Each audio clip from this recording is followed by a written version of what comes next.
சிக்கி தவிப்பாய். உன்னை சபிக்கிறேன்.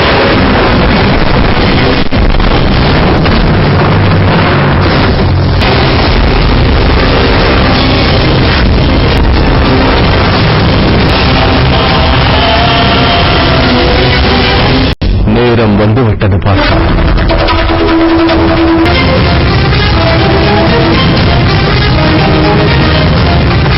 மத்ரா அரசே, சக்கரத்தை எடுக்க எனக்கு உதவி செய்யுங்கள். நான் மத்ரா அரசனாவே. இந்த ராஜ்யம் எனக்கு பிறப்பால் கிடைத்தது, ஒருவரது தானத்தினால் அல்ல. நீ தேரோட்டியின் மைந்தன் அல்லவா? நீயே ரதத்தின் சக்கரத்தை வெளியிலிடு. கூறியது புரிந்ததா மகாரதி சூத்திர புத்திரா?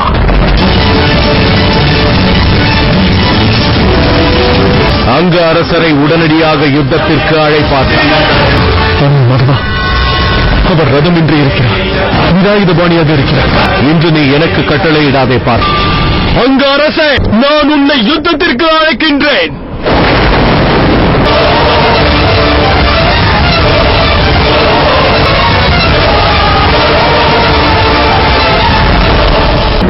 இது என்ன நியதி மாதவா?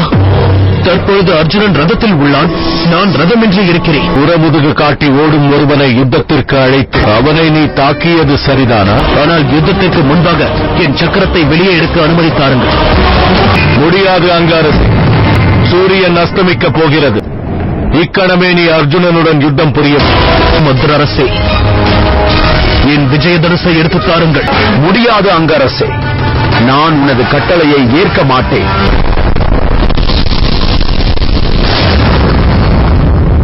என்னை அவமதித்தாய். இதற்கு நீ நிச்சயம் தண்டனை அனுபவிக்க வேண்டும்.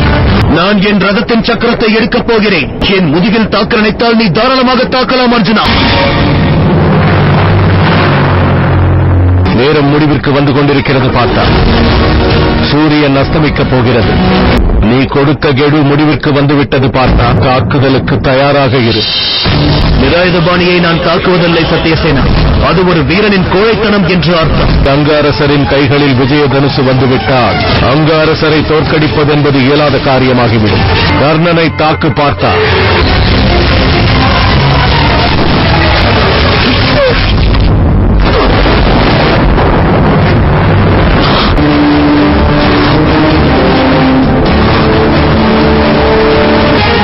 இது என்ன செயல் மாதவா?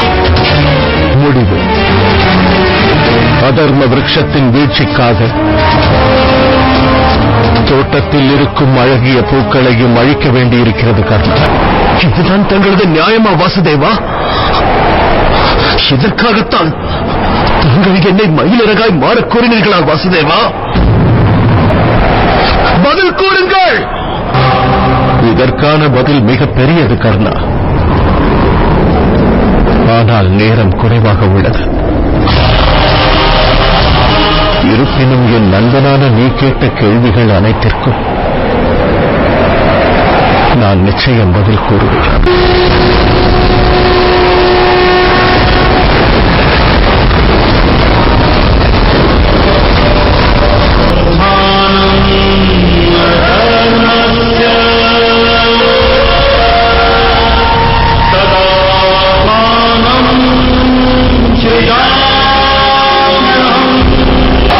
உலகில் சில கேள்விகளுக்கான பதிலை அனைவரின் முன்னிலையில் நம்மால் எளிதாக கூற இயலாது. ஆன்மாவால் ஆன்மாவிற்கு கூறப்படும் பதில் அது. இப்பொழுது நேரம் நின்றுவிட்டது. கேள் நண்பா. புவியில் பிறந்த ஒருவன் மாற்றத்தை விரும்பினான். அந்த மாற்றத்தை அடைவதற்கு முன்பாக அவன் ஏன் இந்த சமூகத்தின் குரோதத்தை ஏற்க வேண்டியிருக்கிறது? மாற்றத்தின் காரணமாக மனிதன் ஒரு நிலையில் இருக்க முடிவதில்லை. அந்த நிலையில்லாமைதான் மனிதனுக்கு பல வலிகளை தருகிறது. மாற்றத்தை விரும்புவோருக்கு வேதனையை அளிக்கிறது. ஏனென்றால் அவன் மீண்டும் மாற்றத்தை எதிர்பார்க்க கூடாதல்லவா? தாங்கள் தானே கூறினீர்கள், அனைவரின் ஆன்மா ஒன்றுதான். எதற்காக துரோணர்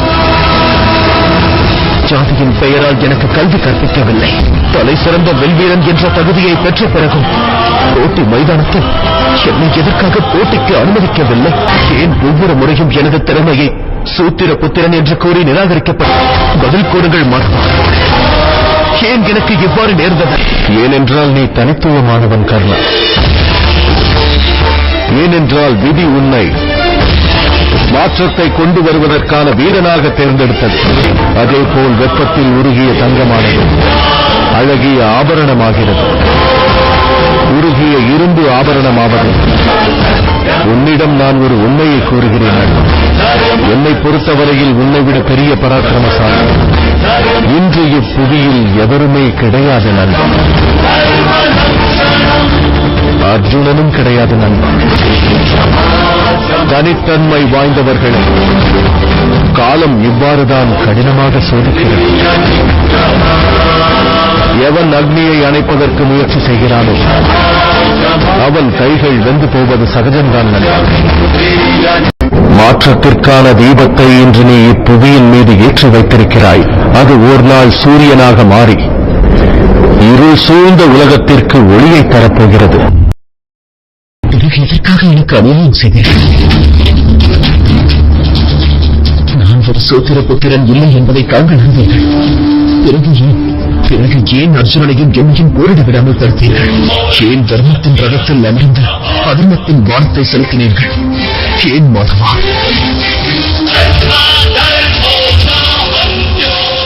என் உயிர்தான் தங்களுக்கு வேண்டும் என்று என்னிடம் கேட்டிருக்கலாம் அல்லவா? நான் மிக்க மகிழ்ச்சியுடன் என் உயிரை கொய்து உங்களிடம் சமர்ப்பித்திருப்பேன். ஏன் இவ்வாறு சூழ்ச்சி செய்தீர்கள் மாதவா? நான் ரதத்தில் இல்லாத பொழுது நிறைந்த வாணியாக இருக்கும் பொழுது ஏன் தாக்கினீர்கள்? பிரம்மாஸ்திரத்தை ஆவாகனம் செய்ய